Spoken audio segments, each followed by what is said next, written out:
When performing defibrillation, the type of waveform used can significantly impact the efficacy and safety of the procedure. Current evidence and clinical practice strongly favor the use of biphasic defibrillation over monophasic. Biphasic defibrillators deliver electrical current in two phases. The current flows in one direction for the first half of the shock, then reverses for the second half. This dual-directional approach allows for more efficient myocardial depolarization at lower energy levels. In contrast, monophasic defibrillators deliver current in only one direction throughout the shock, typically requiring higher energy to achieve the same therapeutic effect. There are several clinical advantages associated with biphasic waveforms. First, the reduced energy requirement lowers the risk of myocardial injury and minimizes collateral damage to surrounding tissues.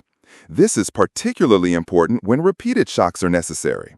Second, studies have demonstrated that biphasic shocks have a higher or at least comparable success rate in terminating arrhythmias such as ventricular fibrillation when compared to monophasic shocks. In terms of device design, biphasic defibrillators are typically more compact and lightweight, which enhances their usability in both pre-hospital and in-hospital settings. Additionally, the lower energy demand translates into reduced battery consumption, allowing for a greater number of shocks per battery cycle.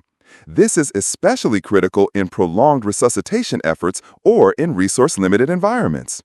Another benefit is the reduced incidence of post-defibrillation skin burns, which not only improves patient outcomes but also enhances overall safety.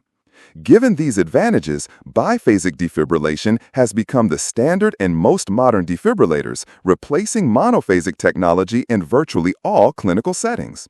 As healthcare providers, understanding the rationale behind this shift is essential for optimizing resuscitation outcomes and improving patient care during cardiac emergencies.